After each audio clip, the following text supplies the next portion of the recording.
Tsara ny mampafantatra fa Andriamatoa Monja Roindefo filohan'ny antoko monima kandida ho ben'ny tanàna Antananarivo no vahintsika amin'izao toandro izao. Andriamatoa Monja Roindefo, miazakazaka eto Antananarivo ny mason'ny mpanara-baovao amin'izao fotoana izao. Anisany miazakazaka ho amin'ny toerany ben'ny tanàna Antananarivo izany hoe Monja Roindefo izany. Inona ny tena nanosika anao hoe hirotsaka ben'ny tanàna eto amin'ity renivohitry Madagasikara ity? Misaotra anao namana Penjy Randrina Risoa, misaotra ihany koa ny radio ASM anaiky nampiatranao anay amin'izao atoandro zao. Miarahaba ihany koa ny mpanaraka an'ity fandaharana eto antoandro amin'ny radio ASM izao. Inona ny antony nahatonga ny tenako hirotsaka amin'ny fifidianana ben'ny tanàna eto an-drenivohitra? Ny antony dia tsotra. Fantatsika tokoa fa tato ato ny fandehan'ny fiainam-pirenena na ny raharam-pirenena dia azo tarafina fa lazaina hoe nantsoitsika hoe natenenina koa hoe somary efa leo politika ihany ny vahoaka malagasy, ary betsaka ny tsy te hierika ny raha politika eto amintsika noho ny fiainam-pirenena zay rahantsika mahita fa tsy mety mivoatra na dia lazaina hoe tsy maintsy mandroso Madagasikara. Ny fahatsapany olona amin'ny ankapobeny dia tsy mety mandroso Madagasikara, ary izay dia no ny antony ara-politika. Rahantsika mahita fa ny fifidianana teto dia ny fanesisesy, ary rahantsika mahita na tamin'ny fifidianana filohan'ny repoblika fa nisy ny zavatra maro tsy fetezana, nisy ny tsy fanekena an'ireny fifidianana ireny no ny antony tsy fahalavora-ny fandaminana sy ny tsy fanarahana ny lalàna velona misy eto amin'ity firenentsika ity. Ary betsaka ihany koa ny lazain'ny olona, lazain'ny mpanao politika, ny mpandray anjara tamin'izany hoe alabato, ary ny matetika ny safidin'ny vahoaka dia tsy mety miseho mihitsy amin'ny alalan'ny latsabato, satria dia fantatra fa misy zany ataontsika hoe alabato zany amin'ny fifidianana. Ny tenanay moa zany dia isan'ny nanakinan'izany ary namaky-bantsilana an'izany, ary ny teny mihitsy raha hoe ny fifidianana eto Madagasikara dia tsy azo ianteherana ampiseho sy ampitakatra ny safidim-bahoaka marina, ka azahoan'ny vahoaka misafidy ny lalana zay tokony alehany ho amin'ny tokony ho fandrosoan'ny firenena. Ny tenanay ny antoko monima ihany koa na dia amin'ny alalan'ny atao hoe ny tenako, tsy hoe tenako manokana moa zany, fa tsy miankina ny ilazana azy. Tsy miankina zany no nirotsanao fa tsy amin'ny anaran'ny antoko monima? Ny tenako dia filohan'ny nasionaly ny antoko monima, ary tsy mbola nanao démission amin'izany, ary mbola mitazona an'izany toeran'izany. Kanefa kosa no ny fisian'ny antoko maro samihafa, firehan-kevitra maro samihafa zay resy lahatra aloha hoe hifanome tanana, hifarimbona amin'ity fifidianana ben'ny tanàna eto Antananarivo ity, dia nosafidiana satria tsy mpikambana monima daholo akory ireo 750 ao anatin'ny lisitry ny mpanolotsaina ireo. Zay ny antony. Ka na ny tenako, na ny antoko, na ny fikambanana, na ny plateforme zay atao hoe misy anay dia tsy matoky an'le fifidianana, ary retreretina hoe isan'ny tafiditra ao anatin'le sokajin'ny olona zay leo politika koa ve ny tena amin'izay fotoana zay, dia nieritreritra lalina hoe ianao mpitarika politika, ianao mitarika ny antoko monima, ianao ao anatin'ny mpandrindra plateforme hoentina mandray andraikitra amin'ity firenena ity, dia mety tokoa ve raha ohatra ka leo politika tokoa ny tena dia mangina, dia tsy miteny intsony zany. Dia teo no nahatonga ny fanapahan-kevitra hoe na dia izany ary ny zava-misy aleo ampisehoana ihany fa misy ny finiavana ara-politika ary aleo atrehana dia ho hita eo ny zava-misy dia anjarany vahoaka no ianao miteny hoe maromaro ny antoko politika mivondrona manohana anao zany hoe firaisan-kinina biso hoe za ity misy anao ity sa inona izy io ny rehefa mitambatra moa zany de tsy maintsy firaisan-kina foana zay le izy rehefa mitambatra de tsy maintsy firaisan-kina foana fa raha ohatra ka le firaisan-kina plateforme politika zay misy ankehitriny no eretreretinao le plateforme misy anay aloha zany dia ilay plateforme hoe Diovy Madagasikara zay zany le plateforme zay misy kanefa moa zany misy ihany koa ny olon-tsotra misy ihany koa ny mpanabe misy ny dokotera misy ny mpampianatra misy ny mpandraharaha misy ny mpisehatra eny anivon'ny fokotany misy ny tsy manana antonasa ihany koa ao anatin'izany liste zany ary resahana moa zany eto andrenivohitra le hoe fa manina tokoa momonjy Roindefo no eto milatsaka fa tsy any amin'ny faritra atsimo sy ohatran'izany fa ny ao anaty listre aloha zany na ny mitarika ny listre na ny mandrafitra ny listre dia atao hoe mampiseho an'izay foko 20 misy eto andrenivohitra sy misy eto amin'ny firenena izay zany hoe raha milatsaka monjy Roindefo eto Antananarivo tsy hoe anao ina moa le filaza azy hoe otage sanatriany vava ny renivohitra Madagasikara fa ampiseho kosa satria eto ny ataontsika hoe renivohitra ny firenena eto no tokony ampisehontsika an'izany firaisam-pirenena zany raha avelanao moa zany hotohizana zay aty hevitra zay de mbola anazava lavalava mikasika ny antony hoe fananinina no tsy nisalasala zany rehefa aloha azavao satria izay no andrasan'ny maro fa tsy hoe ny fanontaniako fa ny fanontaniako manaraka ihany rehefa aveo fa hoeto areno fanazavanao voalohany aloha araka le voalazako teo tokony fantatry ny olona hoe iza moa zany le monjy Roindefo fa manina izy no milatsaka eto tiako ihany no milaza namana-penjy fa vao 40 taona de fa niaraka tamin'iraiko nipetraka teto Antananarivo ny antony moa tamin'izany satria izy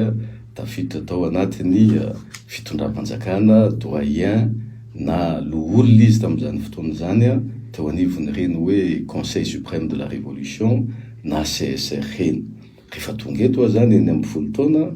de nianatra teto teny amin'ny lycée Galieni na Andohalo no nianatra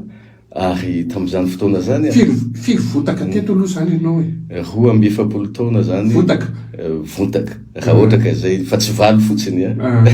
no adinonao tanteraka ny tany niavianao tsy ny adinoiko ny tany niaviko satria ahoana moa no hoe anadinoko ny tany niaviko za eto Madagasikara ohatra tsika rehetra samy malagasy ihany hoe mivezivezy tsika eto Madagasikara ary misy asa atao misy fitaizana atao lehibe ny antoko ny tena manao fivoriana isan'andro manao congrès any Tuléar manao congrès any Atsimo manao congrès koa any Avaratra manao komity national ny atoko eto Antananarivo zany hoe tsy mahatsiaro ny tena hoe namela na nanadina hoe ny tany fiaviana sy ny hoe ina moa izy tia ny hoe ny orom-ponenana teto tiako ihany milaza fa hoe ny ray aman-dreny monja jaune nge zay mety tsy fantatry ny olona fa ngamba fotoana ihany angamba mba tokony ilazany zany ny vadiny voalohany eny zay novonoany mpanjanatany ihany koa tamin'ny 770 dia avy any Fandrina Betsileo ny Fandrina ny vadiny monja jaune voalohany zay maty tamin'ny 770 ny zokolahama-toa lay Androy Samuel zay maty ihany koa tamin'ny 170 tamin'le fihetseham-bahoaka reny dia Betsileo ny reniny avy any Fandrina zany aloha zany de manaprofo fa hatrany am-boalohany de fa tsy nisy kolotsaina mifanavakavaka zany fa malagasy na jiaby bon nananjanaka ataoko hoe maromaro ihany koa zany ny ray aman-dreny Monjajon ivelanay zay zanany tamin'ny vadiny ara-pomba ofisialy moa zany zay nananany anay valo mianada, nanana vady izy tamin'ny fahatanorany, tamin'ny tanora avy any amin'ny faritany Par, amin'ny faritany Mahafaly, zay moa ny fantatro fa mety misy kolotsaina avy any izy io sa avy azainy hoe masitrampo izy. Zany hoe raha ny eritreritra atsika ny fahasairana ny ainany ray aman-dreny Monjajon fa Nelson Mandela nge lazaina fa hoe 17 taona izy no nigadra, fa Monjajon nge curieusement 12 taona izy no sady nigadra no sesitany teto Madagasikara. Se tany avaratra izy mbola 18 taona, mbola eritrerony zany. Dia rehefa natao sesitany izy satria lazainy mpanjanatany fa manao agitation, manao an'izao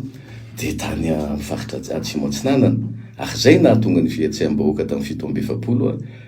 nahery vaika tany Atsimo Atsinanana satria tany izy zany nanao mobilisation tamin'ireny fotoana ireny. Ka tsy hoe za tsy am'izay lafin'izay moa za efa atao hoe fa zanany taty aorina ihany tsy fantatro, fa nivezivezy izy natao sesitany izy de tao anatin'izay fiainan'izay tsy nisy fifanavakavahana izy fa nifandray tamin'ny olona rehetra. Ary fombatsika malagasy moa zany hoe rehefa misy olona tianao havanina tany aloha tany de omena ny zanaka mihitsy izy ho vadiana. Nisy ange zany nateto fatatsika hoe tamin'ny tantarany Radama sy ny Anomena be sy zavatra ohatran'izay. Ka zay zany tiako tenenina ihany hoe tsy tany amin'ny voalohany zany de fa tsy nisy zany kolotsaina fifanavakavahana zany. Teto Antananarivo 20 taona marina fa taorinan'izay misy fotoana mivoaka nivelany mianatra, misy fotoana mandeha mivezivezy sy ohatran'izany, fa tsy hoe raha miteny hoe eto Antananarivo satria anontaniana hoe fa maninona no eto Antananarivo, fa teto Madagasikara zany. Zany hoe raha ty Antananarivo ty zany no resahana, raha 20 taona zany vontaka nipetrahako teto Betabengy zany ny tanora na ny mponina Antananarivo tsy mahalala ny Antananarivo mihoatra fa za mametaka fanamby namana penjo hoe raha hanao marathon de découverte atsika nelakelan-trano eto Antananarivo, bon mbola afaka miteny fa tsy misy maharesy ireo mpanao politika zay mieritreritra hoe mahafantatra an'Antananarivo. Mahafantatra an'Antananarivo ianao, tsapanao zany fa maharary ny ponina eto sy zao zava-misy eto amin'ny renivohitra. Marina fa tsy mbola fotoana ny fampielezan-kevitra zao fa mbola ho avy eto ianao anatin'ny fotoana fampielezan-kevitra. Inona ny tena vaindohan-drahana votanaingana ny ponina eto raha todo somatsara amin'izany toerana be ny tanàna zany ianao? Mitandrina ihany moa zany namana peny satria mbola tsy fotoana ny propagande tokoa zao ka sao de sanatriany zay indray no antony satria efa nanahitsahirana ihany ny fahazahoana nametraka ny candidature tantaratasy, ka sao de zay indray rehefa tafapetraka somatsara izy no mety aningotsingotsa zavatra hafa. Kanefa na izay azoko lazaina ihany ny foto-kevin-dehibe zay nanosika ilatsaka teto Antananarivo. Fa alohan'izay aloha zany mbola asiko fanazavana kely ihany 10 minitra raha mety le fanazavako teo. Za moa zany le fanazavako hoentiko ho an'ny olona vonona hiaino sy fanakalo hevitra sy miaino an'le fanazavana. Fa misy ny olona vao mipoitra fotsiny engenao na ny feonao de fa manompa ny olona sasatsasany fa tsy ny olona rehetra de manahirana ihany zay toetsaina zay. Fa za tsy mahatsiaro tena hoe mampiova zavatra be da be zay fa kanefa kosa tokony mifampitaiza ihany zany rehefa manao politika. Inona moa no mahatonga ny olona mametraka hoe fa maninona tsy tany atsimo izy no nirotsaka sy ohatran'izay. Io anie betsaka ny zavatra tokony amoatsika malagasy ny masotsika. Raha ohatra ka lazaina hoe maninona moa zay fanontaniana zay mipetraka satria le fahantrana le rehefa misy zany atao hoe effritement de l'État na firodanan'le androm-panjakana zany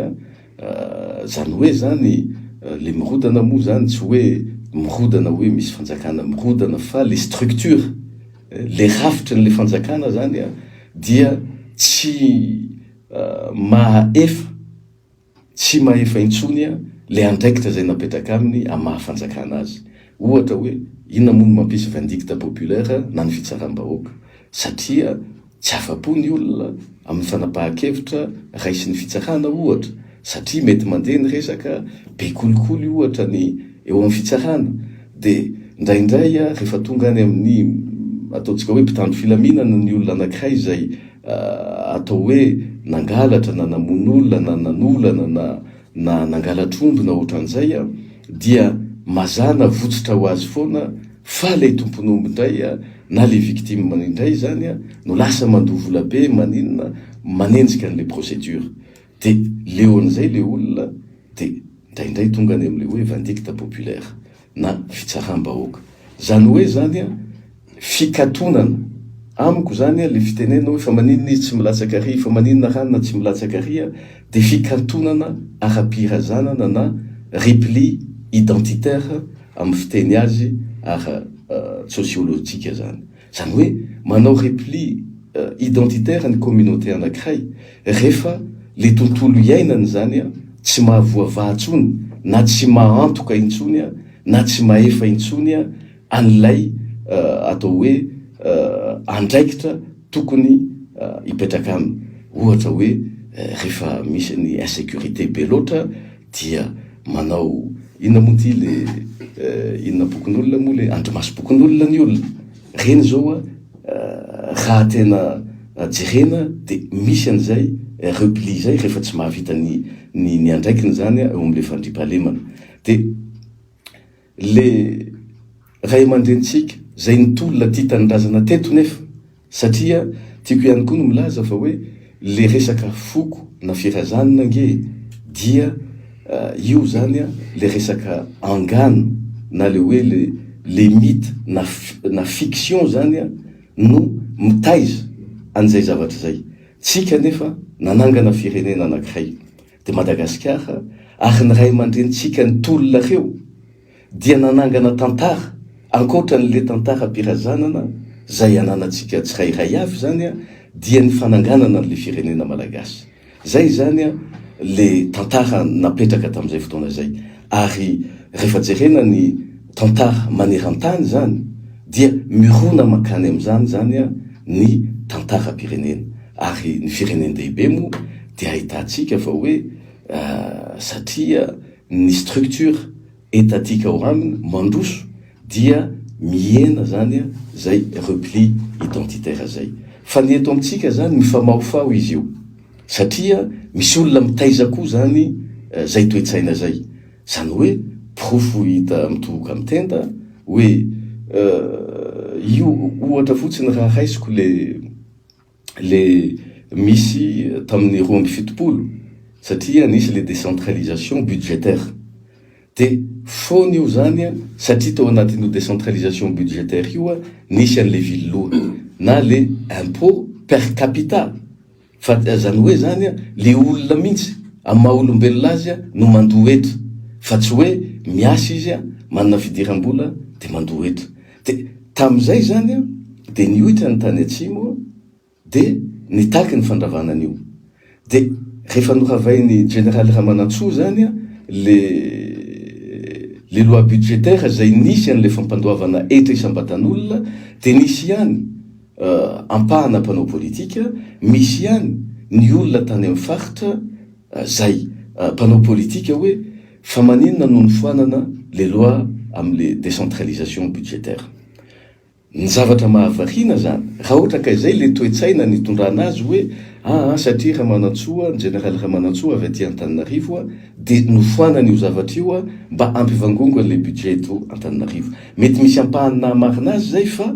noho ny fitakian'ny olona zay nitolona nahatonga azy nandrava an'ilay izy. Kanefa ny mahagaga taty aoriana nisy mpitondra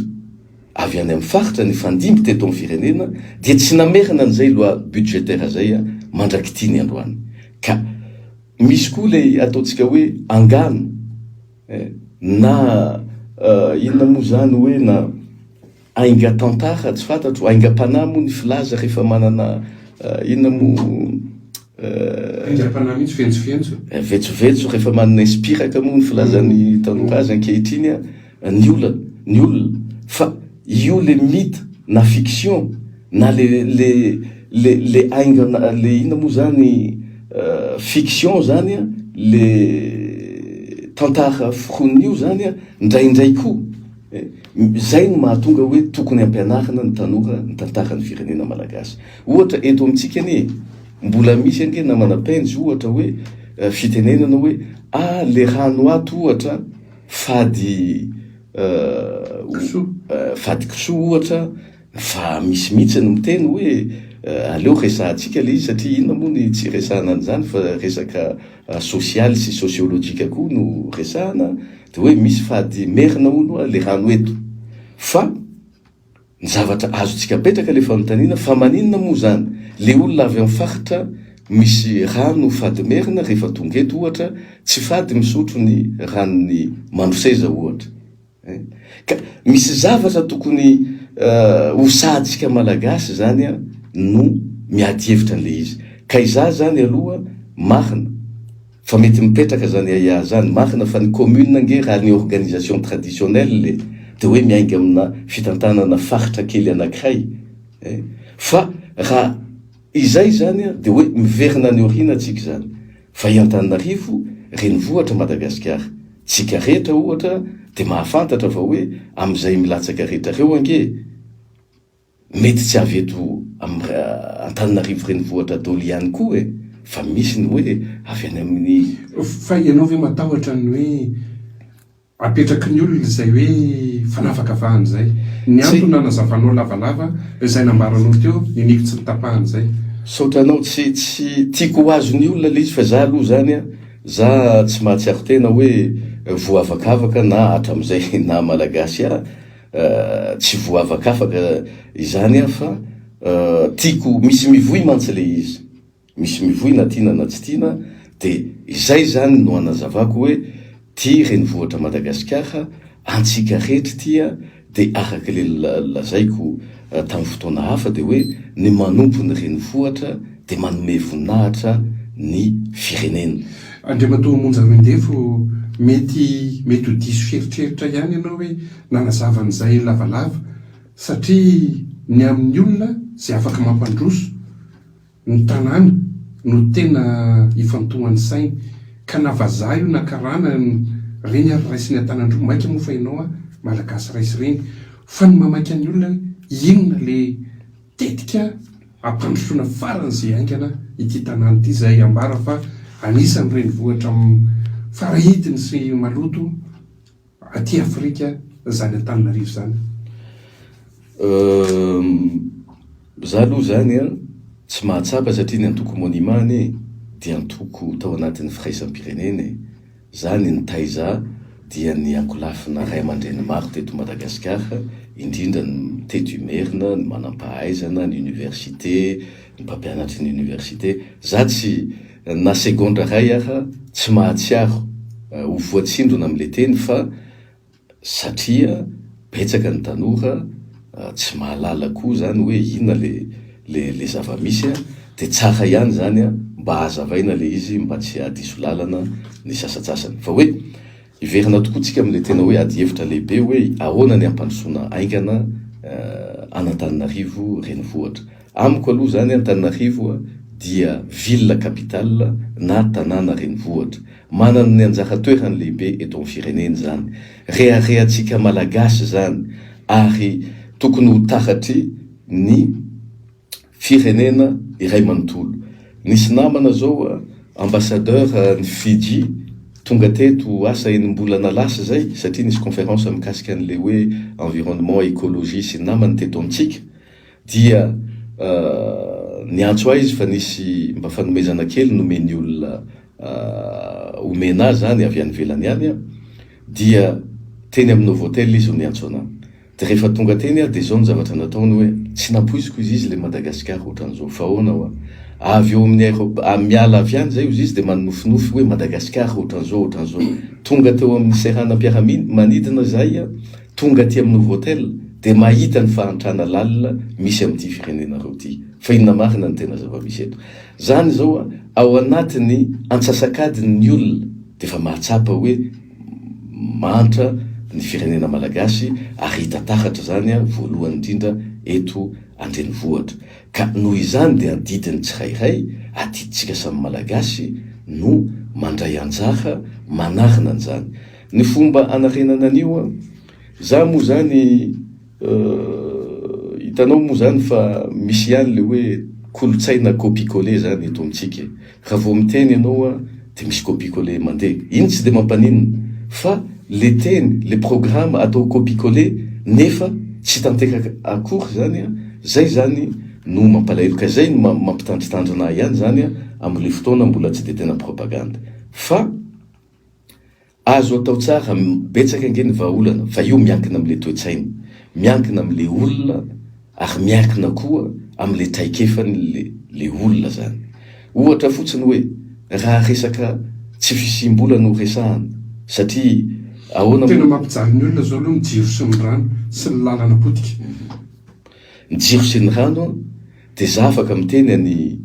Penjy Randrianasoa fa manana vahaolana am'izany tsika ary azo tanterahana ao anatin'ny fotoana fohy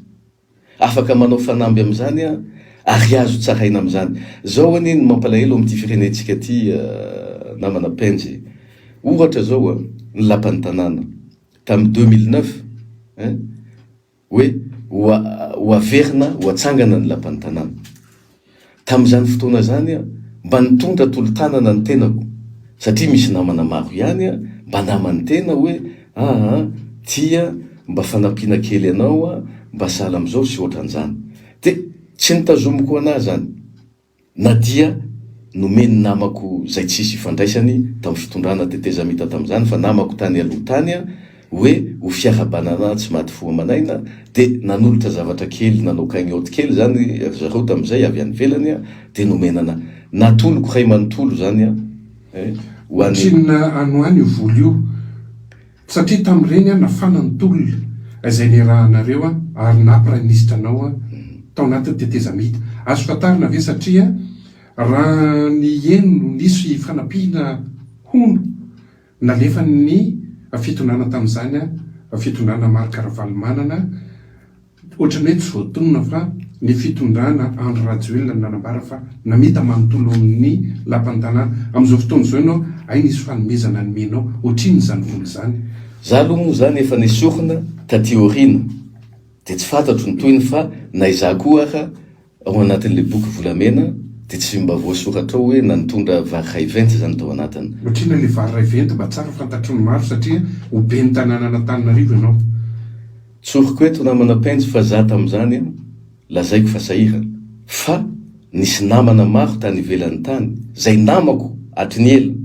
nanao tsy paipaika hoe ho fanomezana tsodrano anazy zany a tsy maty tamin'ny 7 de mitentina 1 milliard ariary zany vola zany tam'izany fotoana izany 1 milliard ariary a ny volany menao ohatry ny raha tsy diso fitadidiko 1.7 milliard sa 5 milliard ny hoe hoentina nanomboarana ny lapan'ny tanàna ianao zany nanome 1 milliard ariary ny filoha teo aloha ihany koa maro karavalimany na milaza fa nanome milliard misimisy ihany koa inona ny tena marina zany ka tsy fantatro zay tena marina fa zay aloha zany a nataoko satria tam'izay hoe fampiantso zay mirahalahy hoe tokony atao ny GEDO tokony atao ny mitady ingénieur mitady an'izao nataoko zay zavatra zay a de rehefa mba nisy namana tsy nitazomiko anahy anapofoko an'izany namana Penjy a tam'za prime ministre 1 million d'ariary ny karaman'ny prime ministre tsy novaiko io na litera ray azoko nampiana aotra tao aorinan'io fa tsy nampiko 40 millions d'ariary isaky ny 3 volana ny caisse noire ny prime ministre tam'izany tsy novaiko io fa am'izao ianao mahafantatra azy bebe kokoa noho iza ohatrina ny karaman'ny ministre sy ny caisse noire any amin'ny ministère maro samihafa na any amin'ny présidence na zavatra ohatran'izany fa ny tiako lazaina de hoe raha olona tena manana finiavana ianao any tombotsoan'ny vahoaka ka tsy mieritreritra ny tombotsoan'ny tenanao manokana fotsiny dia azo atao ny mampiova an'ity tanàn'Antananarivo ity eny ara fa na Madagasikara hay manontolo. Zany hoe mila mampiseho exemplarité ianao zany. Mitantana budget panjakana de ahoana ny ampiasaiko an'io budget panjakana io na tetibola panjakana io ho an'ny tombotsoa iombonana. Fa tsy ahoana ny azahoako manodina an'io. Andriamato Monjaroindefo nanambara zao ny karamanareo tamin'izany mety tsy de misy dikany aminareo nge zany karama zany satria nalaza tamin'ny 2009 nanomboka teo ny aferana Bois de Rose sy midrisoriso fanondranana volamena maro samihafa ary tsy paipaika ary nomenanao afaka nanome 1 milliard d'ariary na 5 milliards nanganana ny lapan'ny tanàna ianao. Saotra anao namana-penjy nampahatsiahy an'izay fa io ange misy ataontsika hoe nisy tribunal tany Singapour misy dossier ange nandehandeha ary nareo mpanao gazety ihany ange namoaka anarana lavabe reny asa tsy tadidiko izy iny na tamin'ny andron'ny Belgique na tamin'ny andron'ny Camille na ny filoha Erajonary Mampianina reny nandeha tany Comores Maurice tsy tadidiko hoe nisy andramena tratra tany de nakany mihitsy izy tamin'ireny fotoana ireny. Any angamba tokony ho antanina le fantanina fa ny afotsiny zany move zany hoe mahay akingatanana ohatran'iny na Monjaroindefo na mazimo zany fomba fiteny azy angamba fa nareo mpanao gazety tsy ianao fa misy mpanao gazety sasany mbola mpanao gazety tamin'izany no nahita hoe nanao andramena Monjaroindefo hoe nanao an'izao za de mbola amafisiko satria verimberina foana isaky ny fampiresaka amin'ny mpanao gazety fa tamin'iza prime ministre azo porofoina zany fa ny décret nosoniaviko de tsy misy andramena mahazo mivoaka eto Madagasikara ary tsy nisy andramena nivoaka teto nandritry ny fotoana na prime ministre fa rehefa niala teo ny volana septembre de ny volana octobre de fa betsaka ny zavatra eno tamin'ny fivoahany andramena teto amintsika ary zay le nareo mpanao gazety iko tenenina tamin'ny rehefa niala teo nesorina moa zany tsy ho prime ministre tsony de nolazaina fa hoe andao ianao atao vice président ny HT Châtaignier mihitsy no nandresy lahatra tamin'izany ny ambassadeur frantsay tsy nanaika andao ary ianao atao président ny CST tsy ny général Rassoulou Dolin mihitsy angeny tokony président ny CST fa izahay fa tsy nanaika satria nolazaiko hoe raha izao lalany hitondrana azy zao de hitofotra ty fireneny ty ary tsy zao ny etaeta ny vahoaka li mpanovana tamin'ny fietsehana zay nataony tsy zao no nanontaniana teny amin'ny kianjany 3 ka nanekeny vahoaka ho atao prime ministre tamin'izany fotoana zany hoe hitondra ny firenena hiala amin'ny lalana zay neretreretiny vahoaka malagasy ka tsy nanaiky an'izany rehetra zany profo anaprofoko aminao hoe nolazaina ka tamin'izany Châtaignier nolazaina zany hoe iza ka ny andony chauffeur anao iza ny andony carburant anao iza ny andony indemnité ny garde du corps anao iza ny andony mpanampy anao an-trano fa maninona inona ny anaovanao politique fa maninona tsy ekenao io de niteny aminy hoe son excellence monsieur l'ambassadeur avec tous les respects que je vous dois ampanajana feno itenenako an'izany tamin'izay tsy prime ministre tamin'iza mbola Monjaroindefo mpandraha satria zay koa manko tsy fantatry ny olona zange 9 taona efa nikaramy fa mbola olazaiko zay raha ohatra ka ilainy namana-penjy fa nolazaiko izy hoe talohan'izay tsy prime ministre iza ka nandohan'izany rehetra zany fa rehefa nandalo prime ministre zany de tsy maintsy mitady androm-panjakana andohan'izay rehetra zay bon misaotra anao monsieur l'ambassadeur fitiavanao ahy manokana zany a fitiavanareo ahy zany a fa nanahirana de hoe anarina ny fiainany vahoaka malagasy sy ny firenena malagasy ka rehefa tsy zay zany de avalao fa ohatrany olona rehetra de miasa de rehefa tsy manana mpanampy manasa lamba de za manasa lamba maninona moa zany tsy manana chauffeur de zany mitondra tômôbila fa lazaiko anao fotsiny hoe tsy prime ministre de fa nanana an'izany rehetrarehetra zany a taloha teo amin'ny fiainako ka maninona rehefa hoe nandalo prime ministre no tsy maintsy anana an'izany tamin'ny folo sy roa arivo sy raika amby folo sy roa arivo dia efa nanana sosokevitra amin'ny fanadiovana ny tanàna n'Antananarivo nanana sosokevitra amin'ny fitantanana an'io fako io ny lakan-drano eto Antananarivo le maloto sy an'io ary na le rivotra iainantsika zao a dia miteraka cancer ange cancer du poumon misy olona ange zao tsy mifoka sigara voan'ny cancer du poumon noho le particules fine zay mameno an'le zavatra iainana tamin'izany fotoana zany mikasika ny jiro sy rano efa ary azonareo antanina fa mbola any ny raha alahako iza moty niasina Andriamanjato fa tamin'izy PDS ange de fa nanantona azy ahy hoe andao amboarina ny jiro n'Antananarivo fa za manana projet natao ohatra moa izy fa hoe any ministère ny énergie zany azonareo antanina ny filoha Rajaonary Mampianina fa inona moa ny antony nanafoanana ny service civique miaramila ny antony nanafoanana azy dia satria raha ny eno tantara atsika hoe ny filoha malagasy tany Chine tamin'le fivoriana FOCAC farany teo zany le forum iarahan'ny Afrika sy Chine dia nanao sonia amin'ny fanaovana rehaussement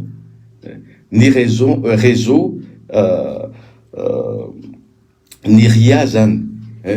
hoe réseau interconnecté d'Antananarivo zany hoe io fil be da be sy extension de rehaussement na énergie sy namany zay mampiodina zany jiro eto Antananarivo io misy ny atao hoe société TBEA société chinois io tamin'ny 440 any nampiditra an'io société chinois io teto nandresy lahatra andrareo ho tonga eto ary io étude na réseau interconnecté d'Antananarivo zay ampiasaina am'izao io izahay no nanao an'izany ny ekipanay no nanao an'izany étude de faisabilité zany nomena ny TBEA de niara nanao ino izy tia partenariat niaraka amin'ny service civique tamin'izany fotoana zany tsy tadidiko ny général adiniko le anarany fa Indrinar John koa teo tamin'izany fa mbola any dôly zany afaka manaprofo an'izany satria nanao sonia an'izany contrat niarahana zany de général roa izy nifandimby teo niona mihitsy tamin'ny président Rajaonary Mampianina hoe andao amboaritsika ty jiro tia io misy solution tsy nanaiky izy tamin'izay fotoana zay de noravana mihitsy ny service civique ka zany le zava-misy tamin'izany raha tadidin'ny penjy misy mpanao gazety namanareo no nilaza fa hoe maninona tsy any andro ihany izy no manao an'izany jiro sy fandraofana fako zany zay efa manana italiana nanao an'io tamin'ny 1 zay efa manana an'izao société zao efa nandeha mihitsy niona tamin'ny Père Pedro tamin'izany fotoana zany nitondra mpandraharaha nanao étude ary misy mpandraharaha gasy koa zany niara niasa taminay tamin'izany fotoana zany ka ny mahagaga hoe rehefa tsy natao le izy 420 tsika zao mbola izao vao maika mikrosofana le izy ka izay angy le problème atsika eto na manapenjy ny olona mitondra an'le vahaolana sakanana le izy de nefa n'izao le zava-misy ary io no mba tiako hitenenana ihany am'le namana sasany miteny hoe aleo mifidy olona miara-miasa amin'ny fanjakana na izangy raha tonga eo tsy hoe tsy miara-miasa amin'ny fanjakana zay mantsy no fanontaniako idirana hoe matetika miahiahan'ny olona hoe raha tonga eo ianareo vaty amin'ny fanoherana adia ny anonga-mpanjakana aka ny fahefana apiditra amaky an'ty résumé de anongana amin'ny fanjakana amin'izany hoe ny candidat Monja Roindefo ianao ihany koa moa teny hoe miara-miasa amin'ny fanjakana, inona le tsy maintsy antony raha miasa amin'ny fanjakana? Bon, le fanonganam-panjakana io moa tsy tiako miresaka an'izy io matetetika. Ny antony de hoe tsy miandry 13 mai, tsy miandry zao sy zao ny olona rehefa tezitra namana-penjy. Voaporofitsika zany teto amin'ny tantaram-pirenena hoe afaka miainga izy avy any Besarety na avy any Ambanidia na bon tsy any Talatamaty kosa aloha na any aiza moa ty Mahitsy, fa tiako tenenina hoe io ange raha izany no tena atao antonasa. Bon, za tsy teny lavabe mahakasika an'izany, ary za nahafe tena nandritran'izay fotoana lavabe zany mikasika fankapana mahakasika an'izany. Fa raha tena ho atao zany, everiko hoe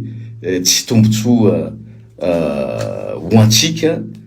no hoe mifandrotika be fahatany eto amin'ny firenena. Tsy zay no hoe tanjona. Fa kosa, zao kosa aloha zany ny zavatra tokony ho resahana amin'ity firenena ity, hoe tsy maintsy olona miara-miasa amin'ny fanjakana. Ekeko, na izaho monja Roindefo, rehefa tonga ho ben'ny tanàna, tsy hoe anao tany tsy tandalana Madagasikara, tsy zay ny tanjona. Fa kosa, za kosa aloha de tsy paneky be fahatany ny baiko avy amin'le fitondram-panjakana, fa rehefa hita hoe iadina hevitra le izy, tiany mahasoa, tiany tsy mahasoa, de ahoana moa zany le tsy mahasoa, rehefa alatsaka ho baiko de tsy maintsy ho tanterahako foana. Za kosa aloha zany zay nitoetrako, zay koa angamba ny nanefe nahary anahy. Aminao zao inona mety hoe baiko tsy mahasoa?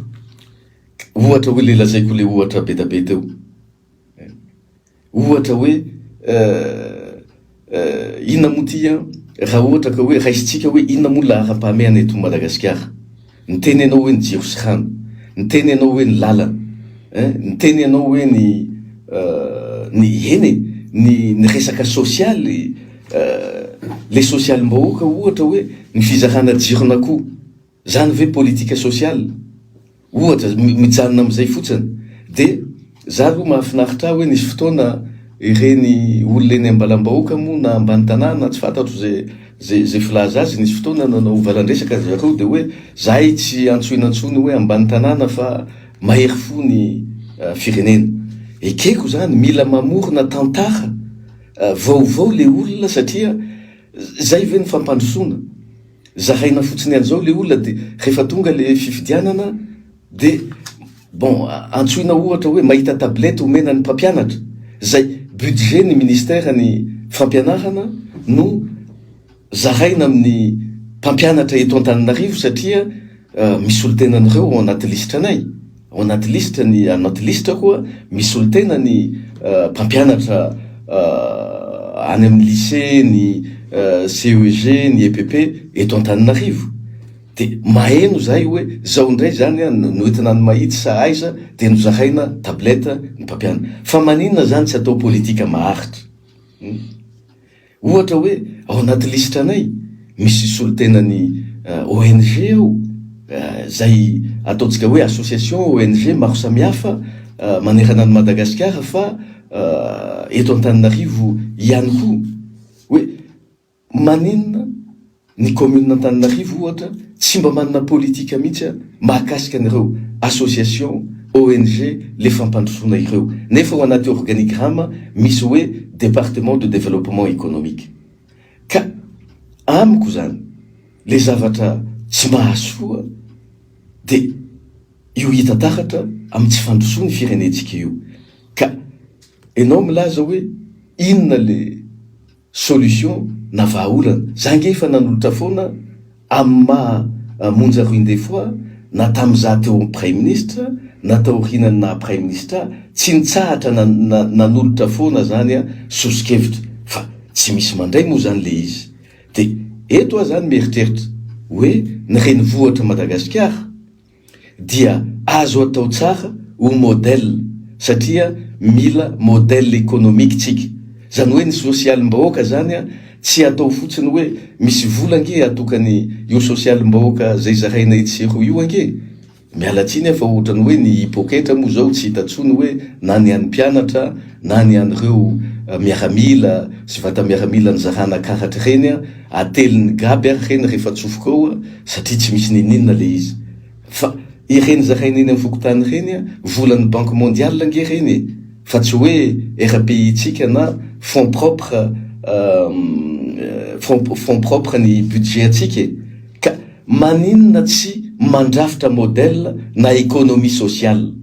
zany hoe ahoana ny ametrahana inona moa zany hoe rindran-drafim-boary angamba fitenen'izany amin'ny voambolana malagasy moa zany fa écosystème raha miteny frantsay na roy voary tsy fantatro moa zany na miteny amin'ny teny gasy fa zay ny fandikana azy zany académiquement hoe raha tsy le écosystème na le rindra-drafiboary zany ara économique no mametraka hoe économie sociale zay ahafahan'ny olona mivelona ahafahan'ny olona manana ambopo maha olombelona azy aloha satria tsika miresaka foana hoe ambopo-pirenena de iza moa zany misalotra n'le ambopo-pirenena satria ny ankamaroany vahoaka dia mandady amin'ny tany fa ireo aloha zany no tokony atao ny ampisy ny ambopo hoe inona ny ambopo ny olona anankiray mikarama izy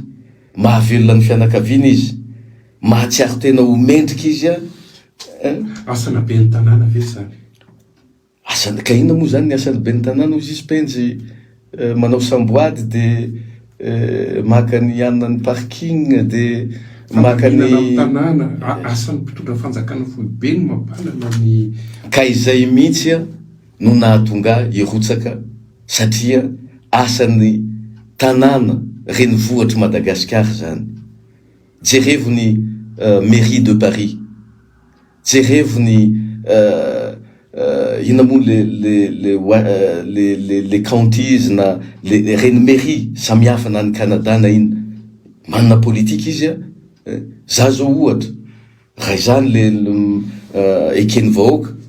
za moa zany ny eritreritro zany ny toetsaiko de hoe zay mahatonga milaza hoe za mieritseritra hoe tsy de tena hoe maire en tant que maire fa PDS président na délégation spéciale fa tsy président na délégation spéciale tendreny ministère de l'intérieur na ny gouvernement na ny filohan'ny république fa délégation spéciale ny vahoaka eto amin'ny renivohitra eto Antananarivo anarana n'le firenena amin'ny alalan'ny latsapato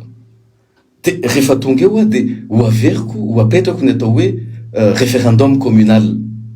rehefa anao téléphérique Antananarivo nge ny voaresaka am'izany ponina eto Antananarivo nge zany fa tsy hoe politika nationale ka hoe téléphérique avy eto ka makany a Fianaratsoa na makany a Mahajanga na makany a Tomasina na makany Tuléar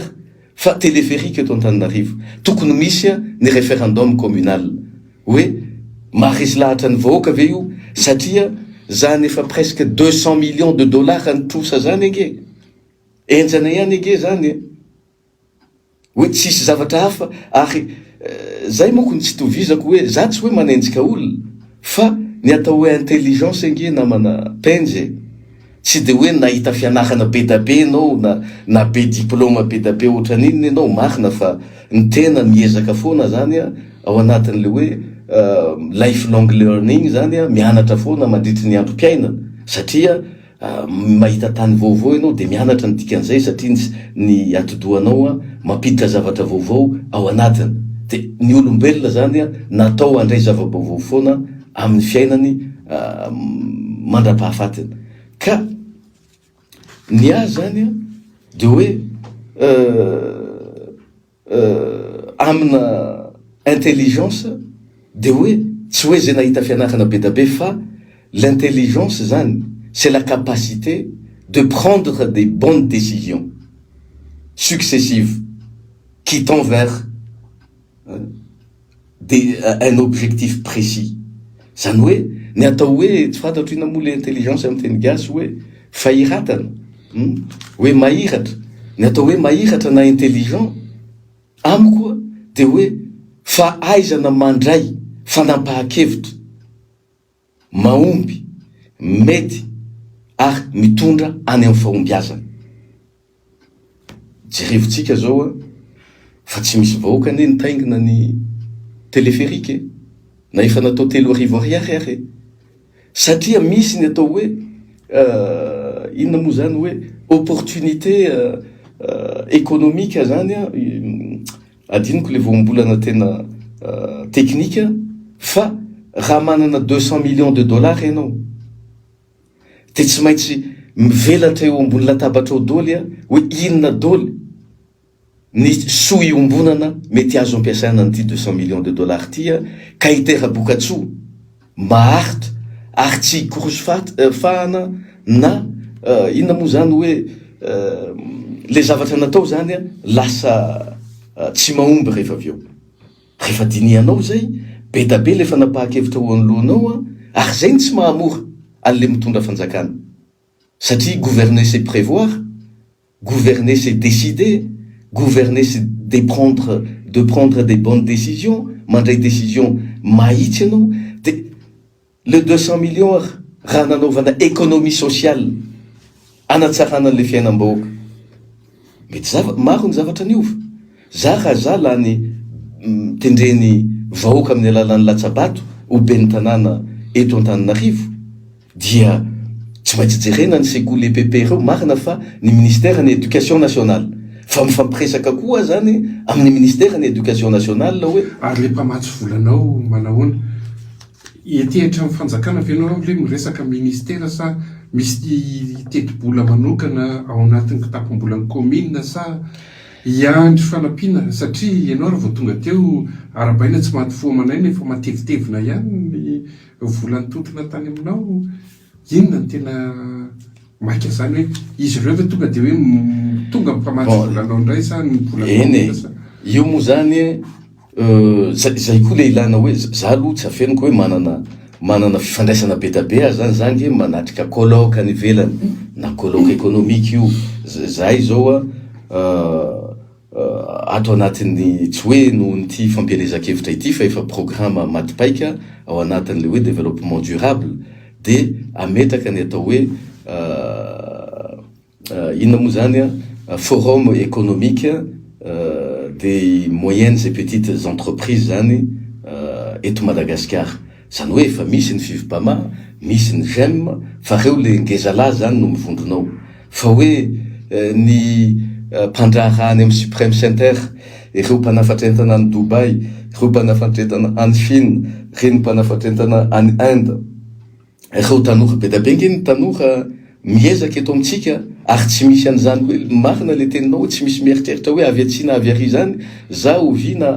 ho volana lasa zay mifanena amina tanora raiky amby 20 taona avy eto Antananarivo mifanena amiko any a Bevoay any a Toliara ambany vohatra zany de za misotro kafe sy misy le trondro le vo mafana be le vo endasina reny moa zany rehefa mba mandeha anao de mba manaraka ohatra le vokatry ny tany de samy eo zany zay de izy monsieur le premier ministre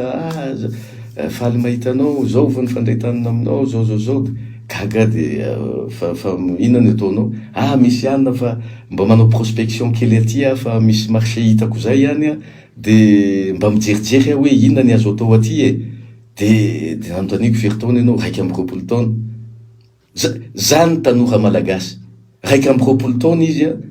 avy eto Antananarivo izy any Bevoay sady mitady vokatra no mitady lalam-barotra izy ny manampy an'ireo de antany ianao hoe asan'ny be ny tanàna ve zany asan'ny be ny tanàna zany fa hoe natokana ho an'ny tanàna Antananarivo fotsiny ve eo aloha zany de hoe be ny tanàna ray zany no tendreny vahoaka amin'ny alalan'ny latsabato be ny tanàna Antananarivo dia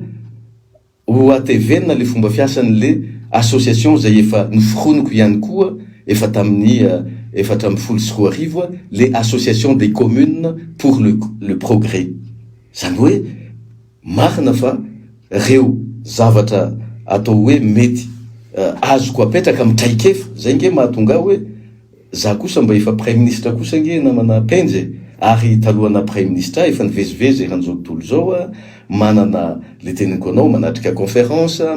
manatrika an'izao, mivory atsy, mivory arỳ, manao colloque, manao ka maro ny zavatra azo atao. De manontany ianao hoe iandry volam-panjakana ve? Eo zany no ifampiresahana hoe zany tsy manana lonilony amin'ny fanjakana, fa ny problème ny fanjakana le fitondrana moa zany fa tsy le fanjakana tant que structure anke tsy misy olana zany, fa les décisions politiques no problème eto amin'ity firenentsika ity. Tsy mitovy zany le tanjona tiana ho atao. Hoe le démocratie économique, hoe hitanao fa menomenona ny mpandraha am'le fanaovana monopole eto amintsika ny zavadreto, ny monopole des marchés publics, ny monopole des produits exportables, ny monopole ny produits et ressources halieutiques na eny an-dranomasina, ny aiza moa zany hoe enao ve mieritreritra fa hoe na manakarena ohatran'inona ny orinasa anankiray na anankiroa na anankitelo de avita andoetra ho an'ity firenentsika ity, meko ohatra fotsiny ianao. Inona moa maninona no tsy mety mandroso ny sehatrasam-pambolena eto amintsika? Satria tsika mbola manafatra hatrany amin'ny 600 000 tonnes na vary avy any velany. Iza nefa ny manjify an'ireo 600 000 tonnes nareo? Tsy ny manavatena na miavaka sokajy na saranga ambony ange na manapenjy no manjifa an'ireo ny saranga ambony ange manjifa pain de seigle izy na mofo tsy vita amin'ny lafarinina akory na de manafatra lafarinina be da be tsika. Tsy manjifa vary firy eo fa mety vary thaïlandais no jifainy. Madrigal. Na madrigal na zavatra ohatran'izay. Fa isika vahoaka le mividy am'le kapoka madiko kely. Isika vahoaka le mividy amina kapoka ndraindray moa mila namboarina tsy fantatro novaina moa le dimension-le kapoka na ena sa na tombo tsy fantatro tsony zay hono no ampitombo ny ino ty fa efa mividy sy bon isika ireny no miantoka an'izany sy manjifa an'izany 600 000 tonnes izany. Zany hoe ny tiako tenenina dia ny vahoaka ihany no afaka atao hoe élargissement ny base de l'assiette fiscale. Zay le izy. Zany hoe le arena mivangongo eo ampelantanany orinasa na olona vitsivitsy zay mpanakarena de tokony mba isy ihany koa tsika ohatrany any velany hoe il faut taxer les riches. De iteny ianao hoe fa efa ny maire daholo ve zany rehetra zany? Ekeko aloha fa misy tsy fahefan'ny maire. Fa ny zavatra azoko lazaina anao kosa aloha zany ny tanàna, ny renivohitry ny tanàna dia manana fahefana zao amintsika miteny zao ohatra de fa manana fifandraisana ary mbola ho hitatsika moa zany fa ho tonga eto zany ny akamaroan'izany olona zany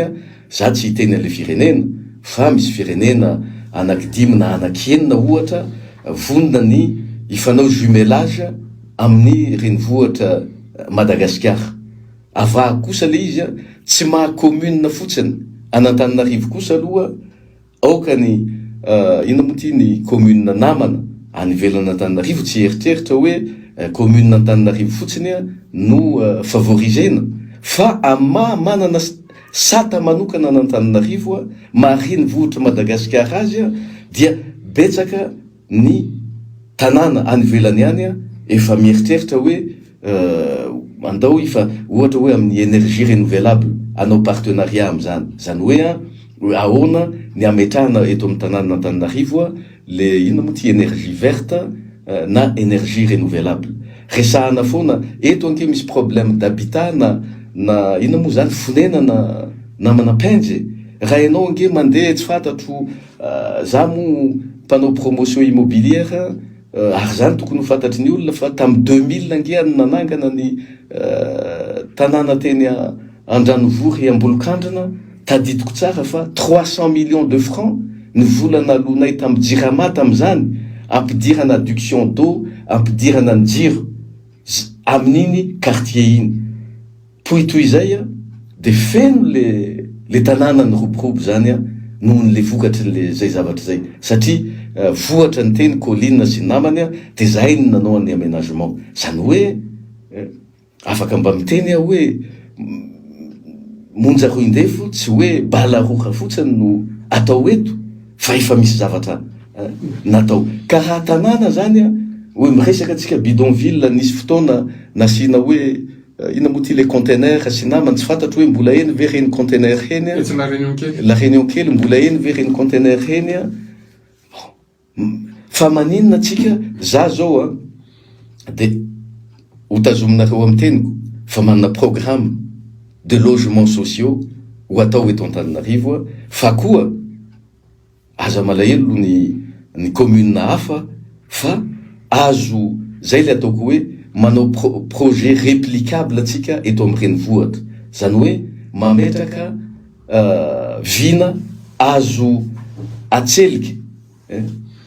zay moa le aketsa plutôt azafady azo aketsa zany hoe rehefa maniry eto zany le projet eto Antananarivo renivohitra de azo aketsa koa any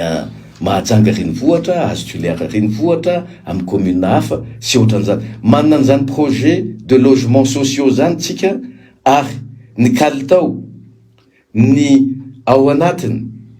ny ataontsika hoe ny énergie autonome mahaleo tena aloha tsy teny tsony fa anatin'le PGE ve zany asa moa aloha fa PGE communal ny anaty tsy maninona satria tsy azo lazaina tsy ho fanjakana nge ny renivohitra capitale eny ary manomboka zao dia afaka miditra mivantana anareo mpiainao 034 49 600 79 atao anatin'ny fanajana fanontaniana ihany koa napetraka satria lasa de lasa ny fotoana satria maro de maro fanazavana noentiny Andriamatoa monja Roindefo teo dia zay no nataraka atsika miteny anarana vao raisina miaraba tomboka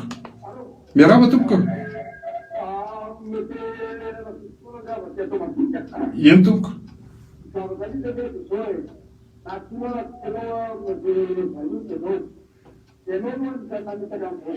fanontaniana ho anapetraka dia mba atao anatin'ny fanajana fa zay le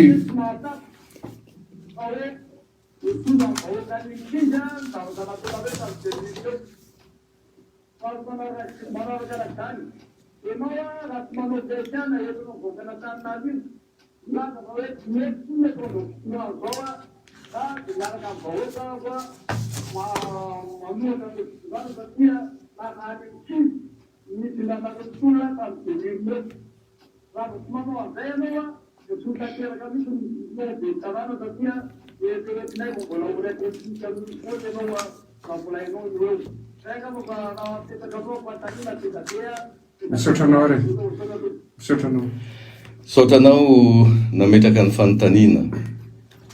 hoe 2009 no resahana io zany io 2009 io tsika nesa amin'ny haranenany zany tsy fantatro moa fa tsy nanonona anarana mihitsy izy teo ay tsy tadidy hoe na rahala na zandriko moa izy na zoko raha ny feony angambany mety zoko kely ihany izy raha le feo teo fa zao angely izy ry zoky hoe tsika samy niara niaina tamin'ny taona 2009 niara nahita ny zavatra nisy teto de raha mampatsiahy an'izay de hoe mamoa fotamandry na ina moa le filaza azy hoe mamendro fendro na zavatra ohatran'izany fa niarahantsika niaina teto ani niarahantsika niaina teto ny ina moa ty marina fa nisy zone franche tam'izany fotoana zany hoe nampiasa namelona olona vitsivitsy marina fa nisy tsika rehetrareo nisy nahazo tombotsoa nisy nahazo marché tamin'ny fitondrana tam'izany nisy nahazo an'izao fa ny zavatra tsy azo ialana dia ny volam-panjakana ohatra ny trésor public miantoka orinasa anankiray zay angely tamin'ny filamiko ange ny hitatsika zany ary tsy nananatsika fihetseam-po zany tam'izany fa nolazaina hoe nanao financement parallèle ny olona tam'izany fotoana izany hitatsika fa ny marché mpanjakana de mitovitovy am'izao fotoana zao ihany koa ampillement mbana orinasa vitsivitsy no tompony teto Madagasikara mitovy am'izao fotoana zao ihany koa fa zany mo ahitsy am'ty firenetsika tia de misy orinasan'ny olona na hôtelin'ny olona alaina fotsiny am'izao de lazaina fa hoe vidiko 50 millions io gadraiko anao hatsy manaiky fatatsika nge fa rehefa manao zavatra ianao ifaninanana nefa ny fototry ny toe-karena de ny atao hoe liberté d'initiative de ny atao hoe libre concurrence ny atao hoe libre entreprise ary zany rehetra zany dia voasoratra ao anatin'ny constitution-tsika de tsy noajaina nge zany fa raha vao manao zavatra ianao mifaninana tamin'ny mpitondra tamin'izany fotoana zany de migadra de potika ny orinasanao de zay faritana dolo zao tany rehetra zao ohatrany misy am'izao fotoana zao de zany ange ny zavatra fa tsy ilaza fotsiny fa ny fanagadrana ataotsika hoe tsy mitovy hevitra amin'ny tena na ny mpanao politika tam'izany na miaramila io na civily io ny ainatsika teto ane zany ka raha iza takinao hoe anao tsy vahoaka an'Antananarivo eny za milatsaka ho ben'ny tanàna eto Antananarivo fa raha zay lafin'izay indray no resahana de ny vahoaka malagasy no ifampiresahana fa raha takinao ilaza hoe tsy izao ny fanarahana tamin'ny 2009 tsy vao izao ange no miteny an'izany ary za ve de retreretinao hoe tsy afaka miverina tao anatin'io fitondrany io raha ohatra ka hoe nety tamin'ny saiko io za koa ange mba araky le nilazain'ny Chataignier za mandohan'ny carburant koa za no mandohan'ny jiro koa za mandohan'ny écolazin-jana koa za mandohan'ny mpanampy koa za mandohan'ny indemnité vitsivitsy ny mpiaro sy ny mpiambina zany rehetra zany assumeko zany fa ny mpanao politika sasany zay ao anaty fitondrana nge moramora aminy mahita vola ho zarainy etsy sy roa ka matoa tsy nanaiky an'izany dia sahako no milaza ary efa teneniko foana zany tsy niandry zao fampiresantsika amin'ny raha laha zao vo miteny an'izany hoe tsy mandeha any amin'ny tsizy ny firenena tsy zao no ina moty ny fanarahana tamin'ny 2009 tsy zao ny saika nahafatina an'izao tenako zao teny amin'ny 2009 io zany tsy hoe raha diso zany tsy mety le zavatra ataon'ireo olona mitondra am'izao fotoana izao reo de hoe manamarina ny zavatra tsy nety zay narodany vahoaka tamin'ny 2009 zay koa zany mba tiako tsapa tsika vahoaka malagasy na eto andrenivohitra na any amin'ny faritany tsy hoe raha nampidikizo ny firenena ankehitriny iainantsika zao satria ny fahantrana nge lalile ny inflation ny vidim-piainana nge tsy fantatro na 1,100 izay na firy amina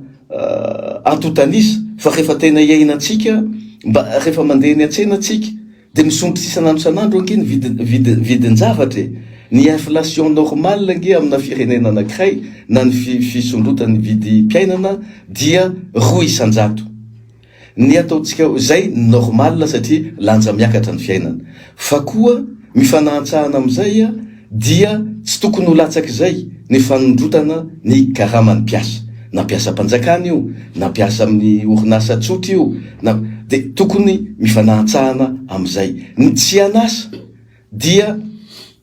tsy azo atao hoe tena tsy anasa zany mihitsy eto amin'ny firenena fa kosa ny idéal amin'ny mpahay toe-karena dia 500 ny tsy anasa zay zany no manome hoe toe-karena salama ka am'izao tsika miresaky zao zay zavatra jerenao na fahasalamana na fampianaran-janaka na ny sécurité na ny lalana na ny transport public na transport personnel na ny fotoana sy vola lany eny amin'ny ataotsika hoe fitohanany circulation na ny tsy fandeha mandraha ianao zavatra tokony ho vita 3 andro za mpandraha mahafantatra an'izany ao anatin'ny 2 volana 2 volana tsy mivoaka ny décision ndraindray de mifamaly amina ministra sasatsasany am'izao fotoana zao hoe fa ahoana nareo ve tsy mahay miasa sa maninona fa ahoana no tsy fantatrareo ve fa le orinasa rehefa bloquenareo mandritry ny 2 volana ohatran'izao za zao moa zany de tratran'izany de misy risque tsy voalohany karaha man'ny mpiasa ireo mpiasa reo mamelona vady aman-janaka sy namany de zany rehetra zany a misy conséquenceny ka iainantsika dolo zany ka tsy za mihitsy a satria miatra amiko zany a no hiteny hoe mety am'izao fa za kosa aloha ny tsy mety amin'ny sainako ary tsy ekeko hoe raha ohatra ka hoe tsy mety le zavatra mitranga am'izao a de nety ny zavatra nitranga talohany 2009 tsy nirongatra kosa ny vahoaka tsy nihoitra ny vahoaka tsy monja roy indefo io mako de za rery foana no tenenina hoe monja roy indefo ary mahagaga anahy tsy hoe za malahelo fa ny mahagaga anahy am'le olona manome fanakianana anahy le eo le manao an'le zavatra tsy teneniny fa iza fo enao ny tena nanao an'izao enao ny tena nanao an'izao de manaova an'izao enao mahagaga azy zavatra zay fa za fotsiny tiako tenenina amitsika de hoe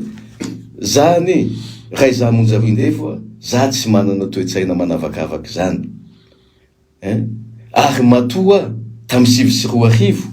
zao ane le ina moa le fomba fiteny talolo fa tsy de nikotsony moa izy am'izao fotoana zao fa nisy fotoana nalaza le hoe ny fitiavana no ina moa le filazan'ireo azy lehibe indrindra fa misy fiteny angeo anaty baiboly de hoe sambatra izay mahafoy ny ainy ho an'ny rahalahiny nataoko zany a ho fampisehoana ny firaisam-pirenena eto Madagasikara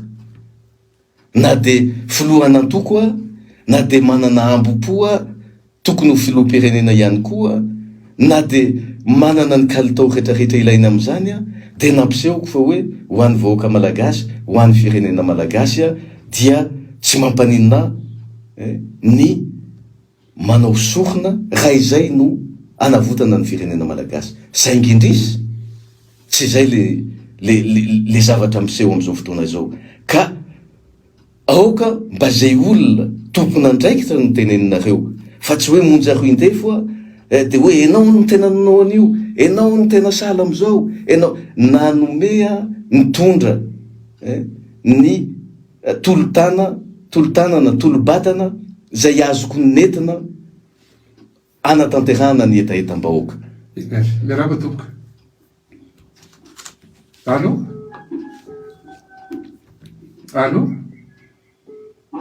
miaraba tompoko miaraba anao ia tompoko izy le miresaka aminay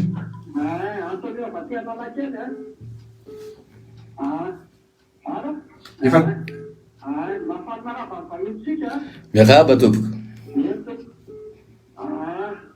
enao de monsieur le premier ministre tsy mahatsara manana andraikitra manana anjara manana diatanana am'izao fahoriam-bahoaka zao manomboka tany amin'ny 2009 nakaty so de hoe taranoatra le fandaisanao anjara ilatsaka be ny tanàna satria rainao raha milatsaka député fa ianao zao be ny tanàna fa efa nanao prime ministre anao tao aloha zany hoe raha tena hamonjy an'le vahoaka malagasy ianao zany tsy be ny tanàna mila fahanao fa nanao fa filoham-pirenena lasika filoham-pirenena anao na lasaka député ohatran'ny rainao tianambara zany fa ianao de anisan'ny tompona andraikitra am'izay fahoriam-bahoaka zao satria politikanareo tam'izany tsy mipetraka tsara fa findrevaheva fotsiny hoe tiahazo fahefana ny ray de mila manondro olona ray anamafy an'le fahefana de anisan'izany ianao le tondroa de hoy za hoe ohatran'ny mampalailany izy satria nareo zany raha tsy tondrona de tafaka mandray anjara raha tsy tondrona zany nareo de tsy afaka hoe mandray anjara fa raha ohatra ka tena hoe vonana ndraiky am'le firenenareo zany hoe filoham-pirenena ny tokony nasahanareo na député satria zany anisan'ny tena hoe fifidianana manakaiky vahoaka zany ankoatran'ny hoe ty maty nareo mbola hozidahitra eo amboninareo nareo am'ty le hoe be ny tanàna ao zany hoe enzany anao mba ho lany am'ty fifidianana be ny tanàna ty mba havita n'izay zavatra eritreretinao atao fa za miteny aminay efa tara loatra le fandaisanao andraikitra satria tsy mitovitsika am'le rainao ianao fa mianahana ozy aho raha hoe miaratsiny am'le fomba fiteny fa le vahoaka malagasy efa tafanataka anaty aiziny satria na ny jiro raha zao zay de tenita hoe tena ny rona de telo fotsy mahazo firetana ao anatin'ny ray alina na ray andro tontolo. Zay zany hoe tainay famonjena satria le olona mahalemolana karamaina ny 300 millions par mois nefa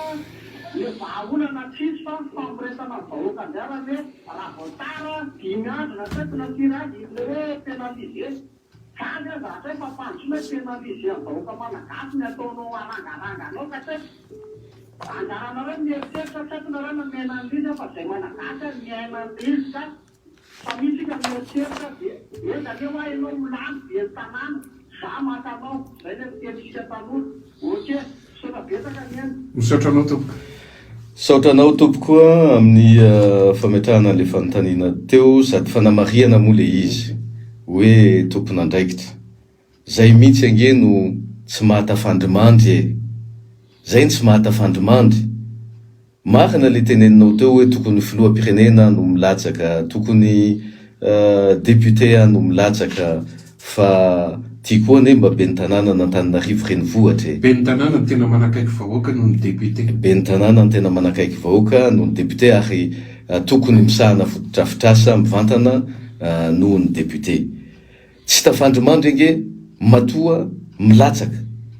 izy le niteneniko taminao teo hoe matoa ange nanakina le fifidianana teto izahay dia mahatsapa fa le fifidianana eto amintsika dia tsy azo itokisana kanefa mahatsapa zany a hoe ho tafiditra zave zany monja Roindefo filoha nasionaly ny antoko monima prime ministre teo aloha nitarotolona sy ny namany dia tokony ilahatra amin'ny hoe leo politika mety amiko ve zay mety amin'ny sain'ny vahoaka ve zay zavatra zay sa tokony ijoro foana zany a ao anatin'izay zava-misy zay ny antony nahatonga tapa-kevitra hoe aleo ranga mialatsiny amin'le fomba fiteny hoe andray anjara amin'ity fifidianana ben'ny tanàna eto amin'ny renivohitra ity anitsina an'izay tsy mety marina fa marina le teninao teo hoe mety ho tsindriny eo ambony eny anjaratsika vahoaka moa no hiara mijery an'izay fa renivohitra Madagasikara tia za mino fa monja Roindefo koa angamba tsy de tena anaiko tsindry naloka fotsiny zao angambany indrindra fa raha omeny tanànan'Antananarivo renivohitsika sady efa hoe any aminao ny lakle an'Antananarivo ka le izy aty amiko ane tsy de mampanininy fa le fieretreretana hoe monja Roindefo mpanao barofo za tsy mpanao barofo zany ary zay angamba ny mahatonga ny sasany hoe enao tsy mba ohatrany dadamonjy enao enao tsy miana any enao ekeko mety misy fahamarinany ihany zany fa mahasoan'le firenetsika ve zay zakatsika rehetra ve zay monja Roindefo ankefa nandalo fisedrany anjaratsika vahoaka ny miara-mieritreritra hoe monja Roindefo ange baiko ny vahoaka ihany fa tsy zay za koa amin'ny leadership amin'ny mahampitarika de manoro lalana hoe za mieritreritra ary za koa ange tsy de tena niomana lavapeta amin'ity firotsahana ho ben'ny tanàna ty tsy de nanana kajy politika na inona fa hoe nentany-panahy fotsiny rehefa nieritreritra hoe tena ho leo politika koa ve zany monja Roindefo te angina ve zany te tsy hiteny ve zany te inona zany no sisa ho andrandraina eto amin'ity firenetsika ity zay ny antony ka za de vonona ny anarana za mahatsiaro ho tompon'andraikitra zany ke tsy mbola niteny hoe tsy tompon'andraikitra za tompon'andraikitra fa kosa tsy tompon'andraikitra amin'le zavatra ataon'le olona amin'izao fotoana zao le mpitondra fa tompon'andraikitra tamin'ny fanovana an'izy teto tompon'andraikitra tamin'ny fahatongavana reo olona reo teo fa tsy tompon'andraikitra satria za tsy mita any anatin'ny sain'ny olona hoe zao no ataony zao ny ataony ka nahatonga le firenetsika ho tonga amin'izao toerana misy azy zao ka ny zavatra tiako azafady zavatra tiako mba satria fa ifaraparana hono ny fotoana miantsoka ma tsy misy tsony Andriamato prime ministre satria tapitra ny fotoananao a dia tapahako hatreo ny antsona dia betsaka ianao nanantena hoe resaka amin'ny vahoaka maromaro a fa tsy maintsy ajaiko ilay fotoana entany satria hatramin'ny roa no anjara saotra benja fa ny zavatra tiako lazaina farany zany dia zao raha tamin'ny fifidianana farany teo zany a ny antotanisa 20 sa 5 eo zany ny salanisa manerana ny boriboritany eto Antananarivo ny fahavitriana zany tamin'ny fifidianana solombavam-bahoaka zany hoe a mbola misy zany ataontsika hoe 5 na 70 isanjato ny olona voasoratra anahana no tsy mandeha mifidy satria saikaleo politika oatra koa angambany na izany no saikaleo politika oatra ny zareo fa mba mitona rea zany am'izao hoe fifidianana bentananany renivohitry Madagasikara zao a tsika rehetra zay monina eto Madagasikara zay mankafy an'ity renivohitsika tia azo ho tsara satria eto no mikorina ny ataontsika hoe atao hoe fomitepo mampitepo ny Madagasikara mihitsy raha izay no azo ilazana azy a ary betsaka tsika no monina eto a betsaka koa ny ataontsika hoe ny olona eto a monina any amin'ny faritany sy namana fa za zany le malagasy tsika malagasy monina eto amin'ny renivohitra mbola misy farafahakeliny 5 isanjato isika no leo politika raha mieritreritra tsika fa mety hitondra fanovana eto amin'ny tanàna Antananarivo renivohitra ny firotsahanay ho ben'ny tanàna raha mieritreritra tsika fa mety hisy taratra na modèle de gouvernance na fitantanan-draha mpanjakana no ho ampitaitsika amin'ny gouvernement tafohy be raha ny tenako no tendrenareo amin'ny alalan'ny fifidianana ho ben'ny tanàna Antananarivo dia mitaona anareo a zany mba hanatanteraka an'izany adidy zany mety hitenonareo hoe misy alabato io misy zao io mariny zany a fa iezaka tsika hiaro ny safidiny vahoaka eto an-drenivohitra efa fatapatatra dolo ny paikady rehetra fa ny tena zava-dehibe de hoe ao anatin'le andro ifidianana io a mba manokana adiny ray ho fandraisana anjara sao lahy de zay mba hampiova zavatra eto amin'ny firenetsika ona andriamantomonjarondefo maheno zao resaky tsika zao ny olona aiza moa zany misy ny quartier général anareo a raha misy olona liana amin'ny tena ifanantona aminareo ny quartier général moa de mazava ho azy fa ao Antsakaviro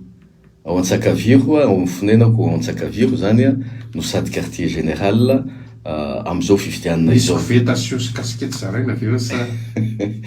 ka io moa zany aloha dia tiako ny milaza fa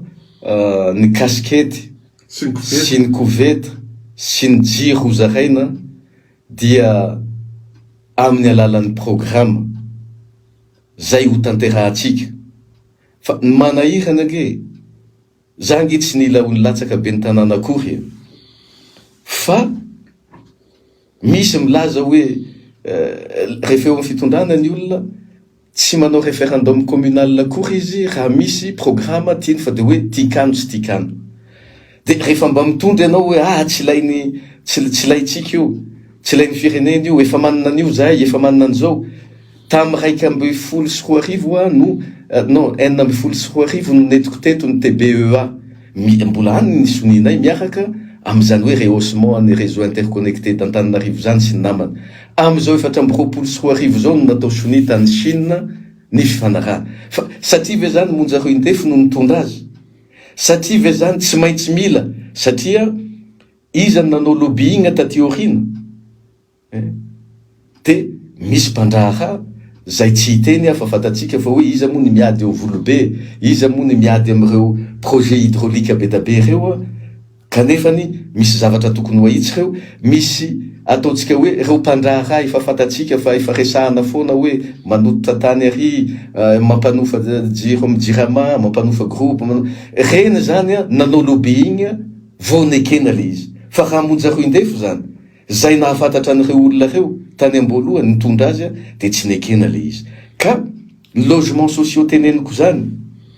asa mety hiahagaga tsika rehefa ho tanterahany zany. Za tsy mbola hiteny satria tsy propagande zany zao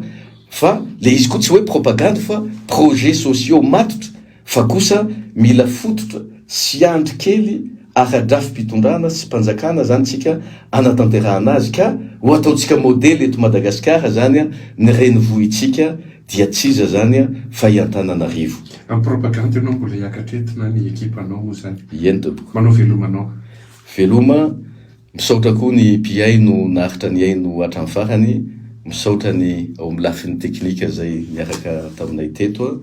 dia manantena fa mbola iaona tsy ho ela indray ao anatin'izany fotoana fampielezan-kevitra izany. Misaotra tompoko.